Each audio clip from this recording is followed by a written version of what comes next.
What's up, fantasy footballers? Ryan Kostrowski, Matthew Bellman here with the DFS 5-pack. As we mentioned last week, as we kind of kicked off some of the fantasy football discussion, with baseball and basketball not currently being a thing, gives us an opportunity to really prep for fantasy football 2020. Being the optimistic young man that I am, fast and loose with the word young there, I think football season is going to go off without a hitch. We might not be able to do the fan thing. We'll see what happens, but I think we're going to start on time and we're going to move forward. I have no facts or figures to back that up. That's just my positive side coming through, but I think we're going to be able to roll. I hope so. I have no opinion of that matter. I would tend to agree with you, though, because it seems like it's still far enough out, and I very hopeful we'll start to get some sort of baseball. As far as the fans go, I mean, we don't go to games either, so it doesn't matter for us.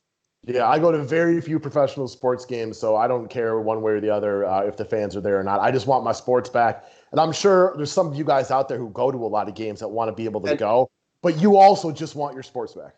For sure. I mean, you can't always have your cake and eat it, too. I was actually in a little bit of a Twitter combo with your boy Nick Ryan, who just about the Browns and Browns fans. And, like, long story short, the Browns have amazing fans, like very loyal fans, about as loyal as it comes. But I don't like being at Browns games really because it's just not really my scene. Like a lot of drinking, a lot of that stuff. Not like a chill environment. We were like comparing Browns games to Indians. I'd much rather be at an Indians game than a Browns game. But Browns fans are still legit. You know what I'm saying? Well, you're not a big drinker. You're not very prototypical Midwest. So football, I think, because it's once a week, because it's on the weekend, because it's during the day, tends to lend itself to heavier drinking than on a baseball game, which is kind of a nightly thing. Not that you can't get hammered at a baseball game, or you can skip drinking at a football game, but just saying that football was more of the binge drinking sport. Definitely. Great way to put it. Yeah, amen. So, all right, guys, we are going to kick it off. We're going to go individual players. We will get through as many of the top couple hundred as we can. A lot of that's going to be influenced by COVID-19 when professional sports comes back. If the NBA playoffs kicked off tomorrow and baseball season started, we wouldn't have enough time. But as it stands right now, time is not of the essence. We have all the time in the world to talk about some of these individual players. So we'll kick it out with, I don't know, the main thing that I did right last year, which is draft Lamar Jackson all over the place. I'm really just excited about talking about this stuff, especially Lamar Jackson, who you were. Man, you've been right on with these quarterbacks 2 years in a row. And I know that you're not like going out of your way for him this year, but that's really only because of where he's getting drafted. I want to know like your deeper thoughts on how you think he plays this year. Okay. Well, he was a darling last year, right? The rushing yards and what he can do with those amazing legs of his. Wow, that sounds almost sexual when you say it that way. He's got QB running skills that we've never seen before. And in my opinion, he is faster and more elusive than Michael Vick, not by a drastic margin, but by a little bit. And he's already probably just as good, if not better, thrower of the football, with the exception of the year that Vick took over for the Eagles, which was like something out of a video game. It was weird how much better he was that year than any other year of his career. But Lamar Jackson is a freakish talent. I think the sky's the limit for this young kid. But you're 100% correct. He will not be on a lot of my teams this year because I don't draft quarterbacks in round 2. Same. Also, because, we're making these videos about fantasy football, we also like to touch on just regular football because we don't have anything else to talk about.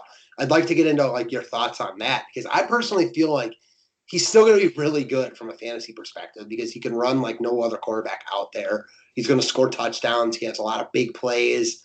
It's just going to be there. I don't think he has the year he had last year, though, because I personally feel like another year defenses, learn about him. Teams have seen him more now. Now, it might be the other way, that he's learned more about defenses and he's gotten better. But I personally feel, and this is probably my skepticism coming out and my hopefulness that the Ravens suck, but I actually feel like he's not going to be as good this year and that he's going, regardless of whether you like or don't like to take quarterbacks that early, he's going too high anyways. I would say the one thing I say with great confidence is he won't take the same leap that he took from year 1 to year 2. That was a byproduct of year 1 not being that great, and that he said, and he came out and said that because of the difference in the college ball and the professional ball, he's like, I just was having trouble my rookie year gripping the ball correctly and throwing a good quality spiral. and being accurate with it. And he's like, I worked on it in the offseason, and it just feels more comfortably me now. Those are the kind of little things that we like to touch on and talk about from a DFS fantasy football or real life perspective. They kind of get overlooked a lot of times. So that's not going to happen in year 3. You know what I mean? Like, there isn't that glaring weakness that he's going to have the ability to come over that's going to see a nice big bump like this. I don't feel the same way that you do, that he's necessarily going to be worse, but I don't expect him to be significantly better either. And before we move down these slides, guys, don't forget to subscribe and like. Yeah, get it. All right. I figured that you'd be a little still more higher on him than I was, but I expect similar fantasy results. If you had to just put me like gun to head, if I just had to give one quick take, I expect it to be similar. Okay, so he's still a guy that you'll be looking at from a DFS perspective, or you imagine that you'll be looking at. Okay, because until he comes out, and this could be affected, and we brought up a couple of talking points that we want to go through. This is not a team. I didn't even look this up, so if I'm wrong, it is possible. But I just assume there's no coaching change, there's no coordinator change. So from a strategic perspective, I expect it to be the same. I didn't bother to look it up because, quite frankly, the Ravens were good last year, so I'm assuming they're rolling out the same coordinator. I know the coach is the same. But injury concerns, he did not go through anything last year specifically that gives me anything to cause for pause for the upcoming season. But injury concerns are always a real thing with a running quarterback. I watched a bunch of the Ravens last year. I don't know about you. He doesn't really get hit hard, though. If you notice, he's very good at not taking big hits. He is very good, but all it takes is one. Right. I mean, injury is a concern for everyone in the NFL every year. When you're a running quarterback, it's even higher. So, yeah, there is injury concern. No, it's not because of anything he showed us, because he's gotten hurt before. And you're right. His concern is less than other guys would be who are in similar spots. But that still is in the back of your mind because he runs and all it takes is one hit. Right. Oh, no doubt about it. That is going to be something. So I'm not worried about him going Robert Griffin, where he almost refuses to run the ball, because that would be a huge hindrance to his game until I hear something, until there's some scuttlebutt coming out of camp, or until he goes through a major injury and he feels like he has to change his game. As I currently stand right now on whatever it is, May 4th, 2020, I expect him to run with the same reckless abandon until I am given a reason to think otherwise. What are your thoughts on that? So I don't disagree with you because I have no reason to disagree. Or I have no evidence and facts to disagree with you with. But I'll say that I don't think he's going to run like this every single year. I think that either at some point it's going to drastically come back, like maybe in a couple of years, or every year it might get a little bit less. I know that. Yeah, I mean, he's bound to get older and slower, right. Of course. Yep. I'm sure that Harbaugh doesn't want his quarterback, running and taking big hits all the time. But as you said, he's very elusive. He doesn't take a ton of big hits, and that's his game. They want to win. So I'm not sure. It's a good question. I think it depends on how good they are as a football team outside of him. If they're dominant defensively, if Ingram's really good, we'll get to J.K. Dobbins if their receivers step up and they don't need as many big plays, then I think you'll see less of him running. Yeah, so he had very good passing stats last year, but I'm assuming you'll agree with me on this one.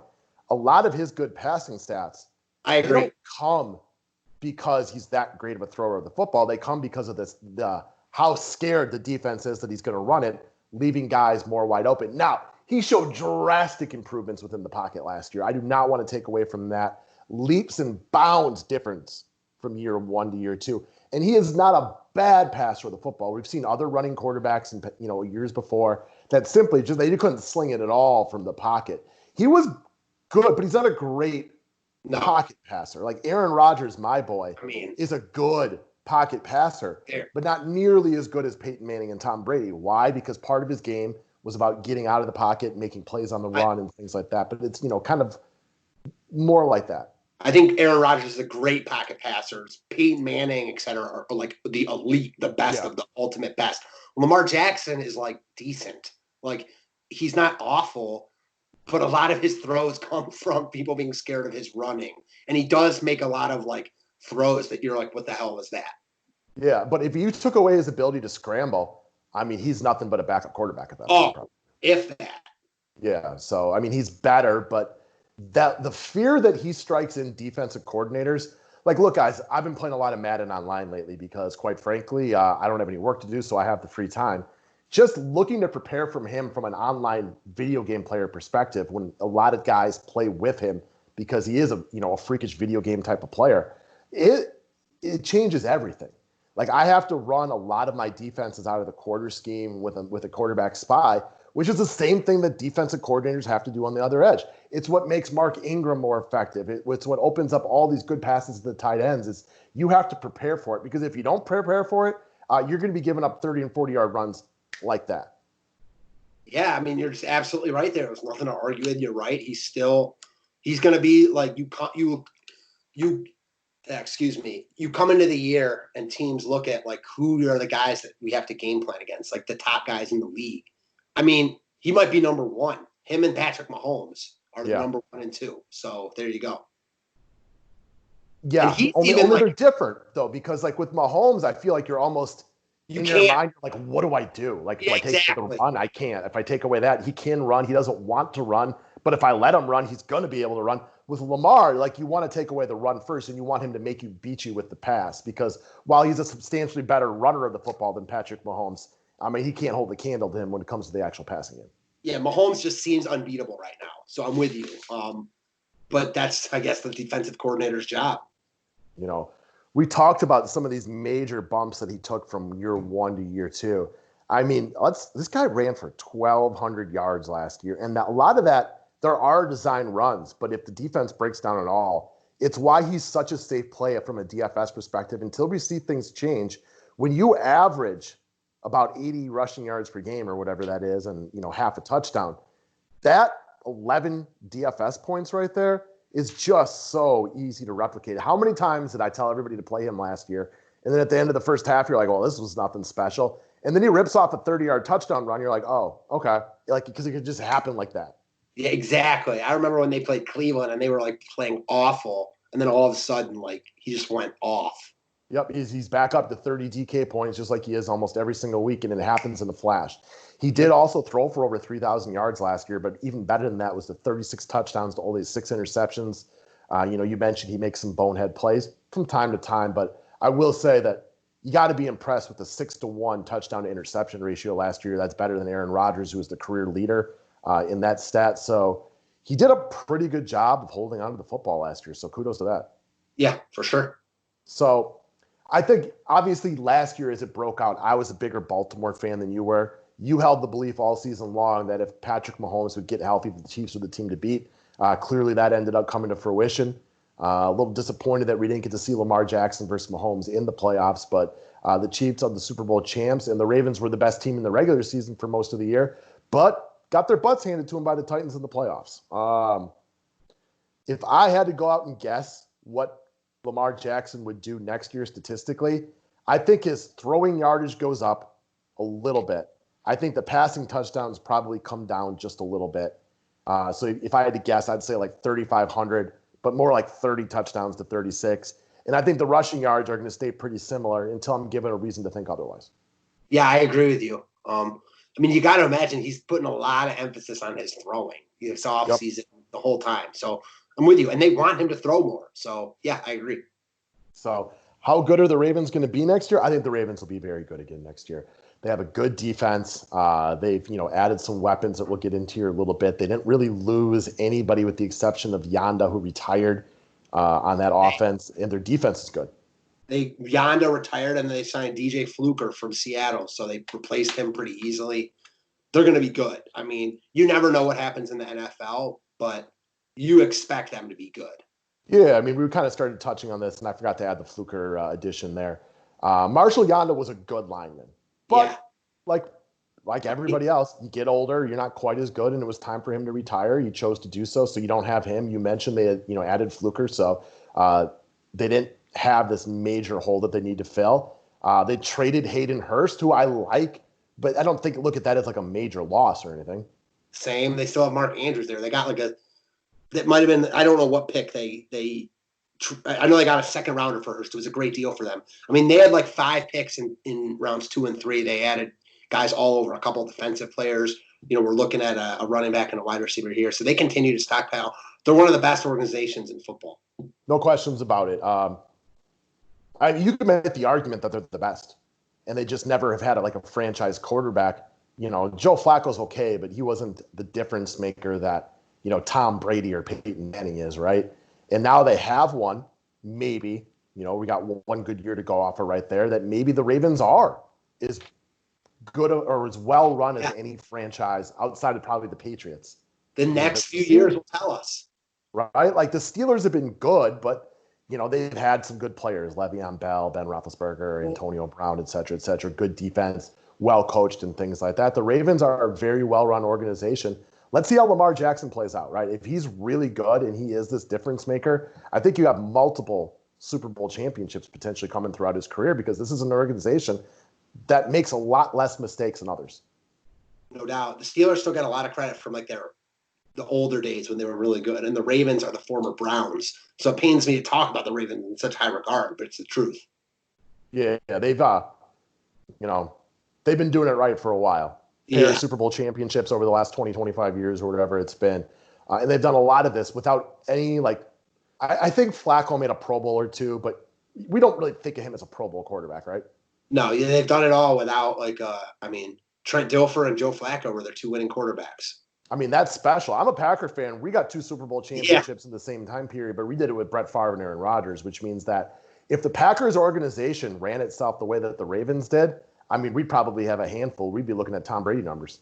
Agreed. I don't disagree with that. As far as this year Ravens go, just to head back to this, I love the addition of J.K. Dobbins from Ohio State, an elusive pass-catching type back. I mean, he's exactly what the Ravens offense was missing last year. Pair him with Mark Ingram. I mean, the other guys that they had in their backfield were decent, but not anyone you're going to really miss giving the ball to. And Dobbins is a guy that can do a lot of things. He only helps Lamar Jackson here. Being an Ohio guy, apparently you probably watched him quite a bit, I would say. Watched him on big Ohio State guy. I mean, he's just very elusive with the rock. Some thought that he might be the first running back off the board. He wasn't. He lasted a little bit longer than a lot of people thought into the second round. So, I mean, he was projected highly. As you know, running backs don't really go, unless they're like the really elite ones, go that high anymore. The first running back taken was 32 to the Chiefs. So I think that you're going to see him on the field quite a bit this year. And the point that I've reiterated for years now is there's no position in football that's easier to jump in and make a difference right away as the running back position. I talk about that as a former high school running back. Not saying that there isn't some studying and intelligence that goes into playing the position, but it is an easy position to make a difference at, right? Because if you can run to daylight, you can run to daylight. And honestly, I don't even think Mark Ingram is that bad at pass catching. I think that's a little bit underrated for him, but he's really a much better between the tackles runner. And Dobbins is a guy that's going to catch a lot of balls, man. He's a guy, we'll talk about that I'll be looking at from a fantasy perspective, but he's just that safety security blanket for Lamar Jackson. Not that he needs that, but with so much attention going to him, Dobbins in space is a problem. So this is a legit addition to their offense. Off the top of your head, can you give any player comparisons of J.K. Dobbins to anybody currently playing in the professional football or the NFL right now? Elusive. The first guy that comes to the top of my head is Austin Eckler. Okay. Who had a great year last year. I'm not sure the size comparison. Sorry, go ahead. Yeah, no problem. Just I was curious. Again, I don't watch a lot of college football, so he's not a guy that I know a ton about, so I wanted to get your opinion on that. What do you know about the wide receiver they grabbed in the third round? Devin Duvernay, or however it's pronounced? He's good. Guy from Texas. He was productive in college.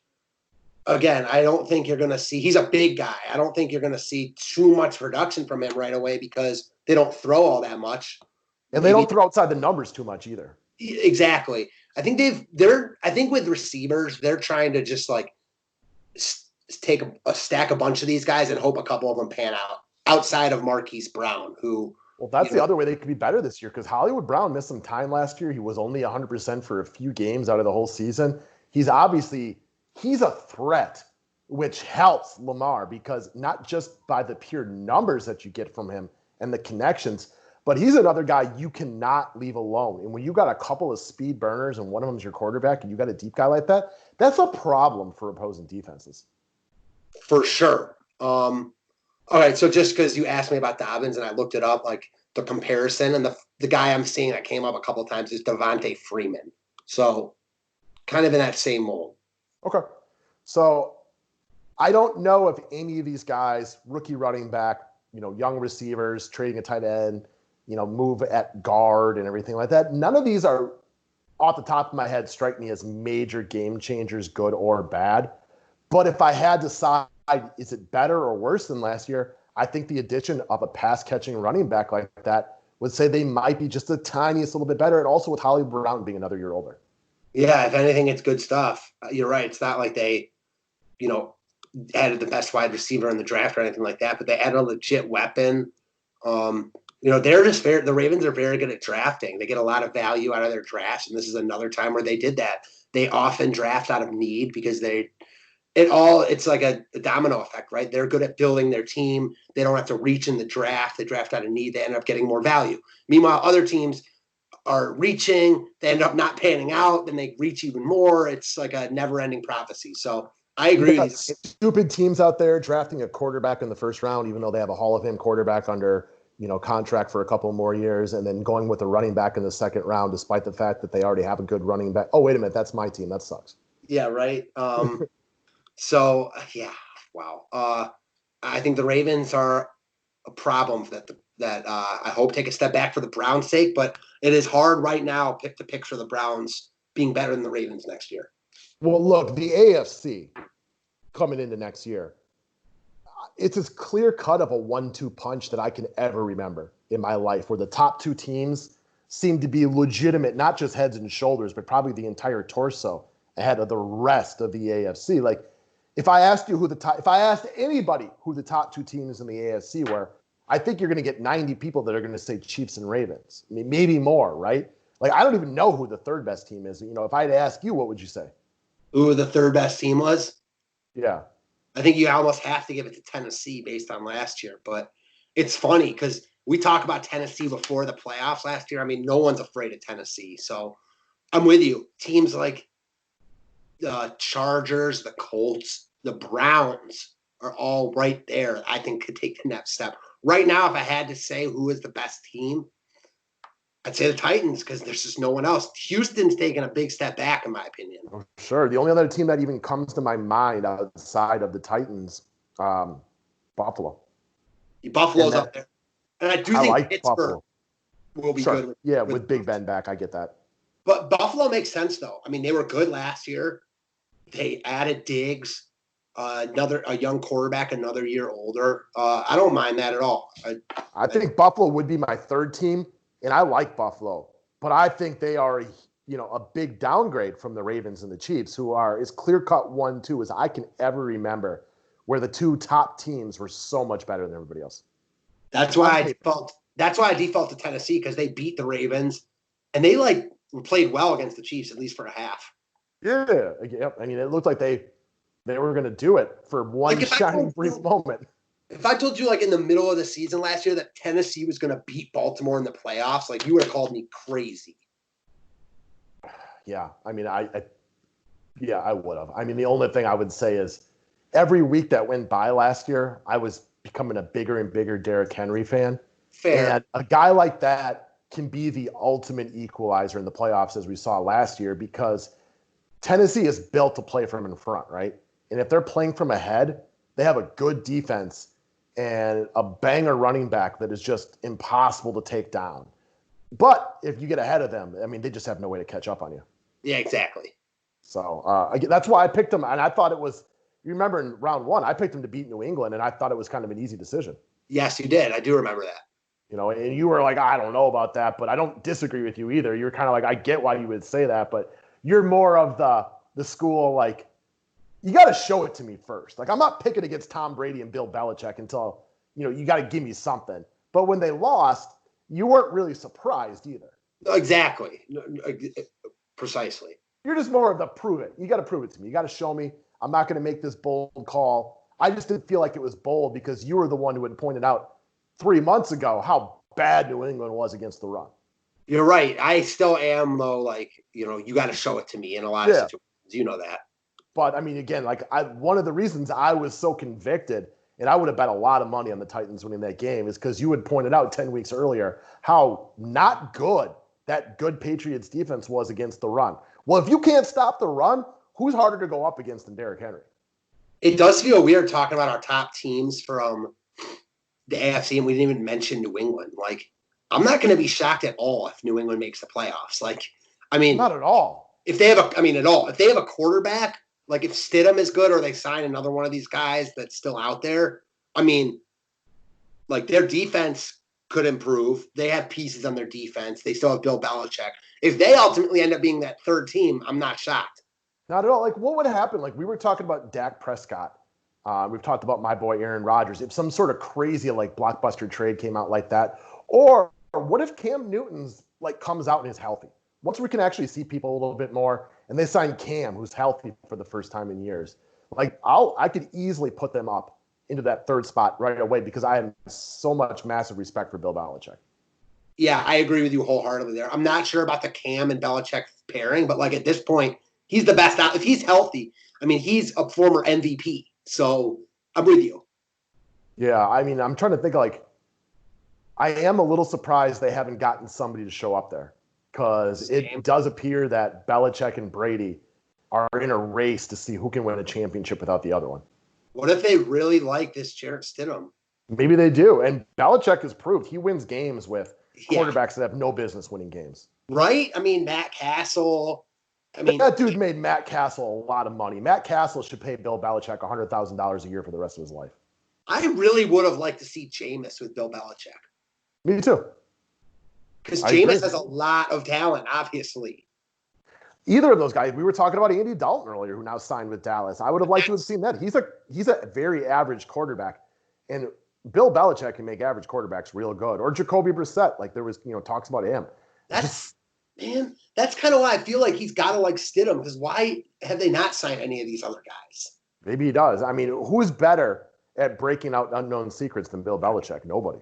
And you got to think, like, Dalton didn't sign for that much money, and they know everything about Dalton that we do. So, like, I don't know. That was part of what we were talking about before we got on here. I mean, Dalton's a Texas guy. Does he think he can be the Cowboys starting quarterback? That's the other reason that plays into how you feel about that, is that he did sign there. Like, you got to assume that he had other options, like, because he's not awful. Yeah, he's not good, but he's not awful. I mean, I think so you're just talking about this the last couple of days. I'm more on the side that the Bengals are a dysfunctional franchise than you are. So we slightly disagree on that. But we both agree, like, Andy Dalton, he's clearly not Tom Brady. He's not Patrick Mahomes or anything like that. But he's better than probably at least 10 other starting quarterbacks. Agreed. I might take Dalton over Phillip Rivers right now. I don't think that's crazy. I saw a massive drop-off in the play of Phillip Rivers last year, too. For sure. Personally. I agree. So, anyways, I mean, that's a little bit of what we wanted to hit on. Current ADP versus what we think. So, looking up on a couple of sites right now, I saw Lamar Jackson kind of anywhere from like 19 to like 27 as far as his average draft spot right now. My thoughts are, I think 20 is where I would put him, because I do think that he was such a big name last year. He was such a big help to so many people's fantasy teams. That and just the massive amounts of experience I have at doing drafts in year-long fantasy football, somebody's going to reach for him. You only need that one guy in every league who's going to reach for him where he goes 17th, 18th, and 19th. So you're going to have to probably go for him in round 2 if you really want to try to get him on your team this year. And quite frankly, as much as I'm a big fan, I struggle to go with a quarterback in round 2. I just do. Yeah, same. Like I said before, too, even if you like drafting a quarterback that high, I think it's still too high for him. Like, I don't think it's as safe as you Mahomes. think. I don't think it's safe as Mahomes. He has higher upside, but I won't draft either of those guys. I mean, there's no chance I'm drafting Lamar Jackson in the second round. I would personally draft Lamar Jackson if he fell to me in like the 6th round, and that's never going to happen. No, that is never going to happen. And I would gobble him up in the 4th if he was there. Okay. Like if I liked my wide receiver running backs that I was started with, like if I hadn't taken any chances and I felt really good, like so let's say I was able, and I do auction. Sense. Like if I was able to get Christian McCaffrey and Devontae Adams and oh God, who else? Leonard Fournette or whoever else I felt pretty secure as like an RB2. I would be pretty happy grabbing Lamar Jackson right there and feeling good about my chances, but that's just not realistic. Yeah, exactly. I don't disagree with that, but it also makes sense. You like him a little more than I do. You draft him in the 4th. I draft him in like the 5th, 6th.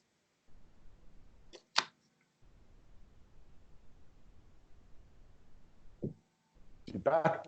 Yeah, I guess we froze. I was saying that it makes sense, though. You like him a little more than I do. You would draft him in the 4th. I'd draft him a round or two later in the 5th or 6th. And I think what we have in common is we both know neither of these things are going to happen, so it really doesn't matter. Exactly, because someone will want him. Yeah, this is the difference. And we touched on this briefly last week in a different video about making some comparisons to other things. And evaluating the talent and the upside is different than evaluating the strategy. And I do not like the strategy of drafting a quarterback in round 2 or round 3 because, for example, and I'm going to be even more bullish on this year than I have been ever before. Why? Because I had Mahomes in every one of my leagues 2 years ago, and I had Lamar Jackson in all of my leagues last year, and I was getting these dudes in rounds 10, 11. So why would I spend this type of draft equity on a quarterback? So because of my past experience the last 2 years, I'm going to be even more bullish on that. Doesn't mean I'm going to be right, but I know how I think, and I'm going to be even more bullish than normal. For sure. I'm with that 100%.